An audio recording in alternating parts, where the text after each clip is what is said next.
What in the world are you doing? Waiting for you to give me an answer.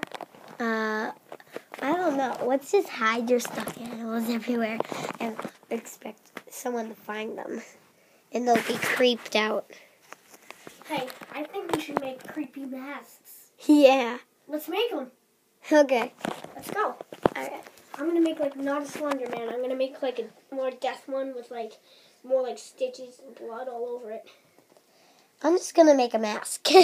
What kind? You should make creepy ones. I'm not going to make a creepy one.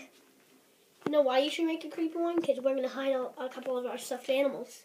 And we're going to hide it while we walk around. One of us are going to follow you around. Silence. No.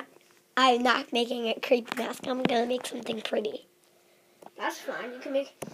Why don't you put, some stitches or some blood? No. Fine, you can make something pretty.